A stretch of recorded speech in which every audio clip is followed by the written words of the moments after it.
uma emoção pessoal estar aqui em Beja e ver tanta gente reunida em solidariedade com a Palestina.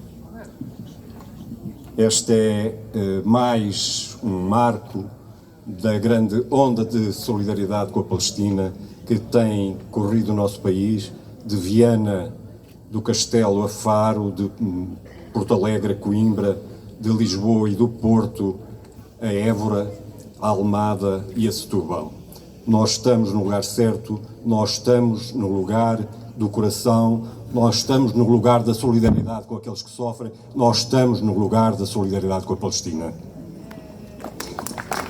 Palestina vencerá! Palestina vencerá! Palestina vencerá! Palestina vencerá! Palestina vencerá! Há mais de 5 semanas que Israel desencadeou um massacre bárbaro contra a população da faixa de Gaza. Desde 7 de outubro, nos bombardeamentos foram mortas quase 12 mil pessoas, das quais 4.500 crianças. E estes números, diga-se, referem-se a 10 de novembro, porque desde então o Ministério da Saúde não consegue atualizar os dados. 2/3 dos mortos são mulheres e crianças. Em média, Israel mata com os seus bombardeamentos mais de 125 crianças por dia. Já foram mortos mais de 100 funcionários das agências humanitárias da ONU, o número mais elevado em qualquer conflito bélico. Pelo menos 45% das casas foram destruídas ou danificadas. 1.600.000 pessoas, 70% da população da faixa de Gaza, estão atualmente desalojadas. E, depois de ter arrasado bairros inteiros, atacado centros de abrigo e colunas de refugiados, escolas, mesquitas e igrejas, e digo bem, igrejas porque há cristãos na faixa de Gaza, Israel escolheu, nos últimos dias, um novo alvo, os hospitais. A maioria dos hospitais e centros de saúde em Gaza deixaram de funcionar. As agências de apoio humanitário da ONU também. Os poucos hospitais que ainda funcionam estão sob ataque. E o exército israelita, como todos se puderam dar conta, invadiu mesmo com soldados e tanques, o Hospital Al-Shifa, o principal hospital da faixa de Gaza. O Ministro da Saúde palestino declarou no fim de semana passado: a catástrofe que se está a desenrolar em Gaza neste momento não tem precedentes na história da Palestina e na história internacional. Os hospitais estão sob cerco, estão a ser bombardeados e os seus pacientes, pessoal médico e desalojados sem abrigo, estão a ser mortos à vista do mundo inteiro. Não há eletricidade, água, combustíveis nem alimentos. As palavras escasseiam, as palavras falham-nos para descrever aquilo que cada vez mais ganha os contornos de um genocídio. E ninguém pode amanhã dizer que não sabia, porque todos sabemos, porque todos estamos a ver. Não podemos ignorar. É preciso agir. Os Estados Unidos e outras autoproclamadas democracias ocidentais não só não mandam parar o massacre, como dão luz verde e armas a Israel para continuar a chacina da população de Gaza e cada vez mais também dos palestinos da Cisjordânia e de Israel. Na Cisjordânia, desde 7 de outubro, foram mortos 183 palestinos, incluindo 47 menores.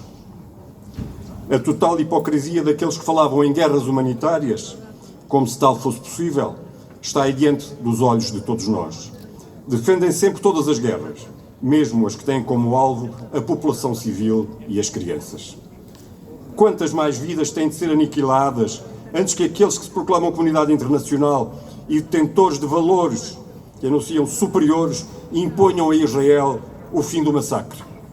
Quanto mais sangue tem de ser derramado antes que os Estados Unidos levantem o seu vergonhoso veto no Conselho de Segurança da ONU à imposição de um cessar-fogo? Israel e os seus apoiantes euroatlânticos nunca quiseram a paz, nunca aceitaram a existência de um Estado palestino, apesar das inúmeras resoluções da ONU que o prometiam. Décadas de história aí estão para o comprovar. Agora querem expulsar os palestinos de todo o território da Palestina histórica. Querem terminar agora em Gaza e também na Cisjordânia a expulsão anáquima que começou em 1948. Querem acabar em 2023 o trabalho, o morticínio que começaram em 1948. A exigência de Israel para que os habitantes da faixa de Gaza saiam é, como já afirmou a relatora da ONU para os direitos humanos nos territórios palestinos ocupados, uma nova limpeza étnica, porventura maior ainda do que a de 1948. Tudo isto são crimes de guerra, que não é possível tolerar e que têm de ser imediatamente interrompidos. Essa é a prioridade. Essa é a exigência inadiável. É preciso parar já o massacre em curso do povo da Palestina.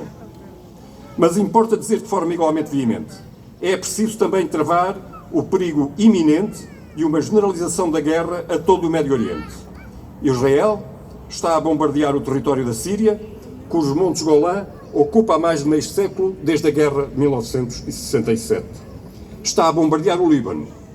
As ameaças de um ataque ao Irão são cada vez mais abertas. Os Estados Unidos estão a enviar enormes quantidades de material bélico para toda a região. Vivemos à beira do abismo. Um conflito generalizado no Médio Oriente, região do planeta já martirizada por décadas de guerras e agressões dos Estados Unidos, da União Europeia, da NATO e de Israel, terá consequências catastróficas, consequências talvez indescritíveis para toda a humanidade. O MPPM, Movimento pelos Direitos do Povo Palestino e pela Paz no Médio Oriente, relembra que Israel, com o apoio dos chamados países ocidentais e, em primeiro lugar, dos Estados Unidos da América, é a única potência da região que dispõe de armas nucleares, estando fora de qualquer tratado ou acordo de limitação e fiscalização. Mas é também necessário, com urgência, resolver a questão de fundo. Como o MPPM tem alertado desde a sua fundação, não haverá paz na Palestina e no Médio Oriente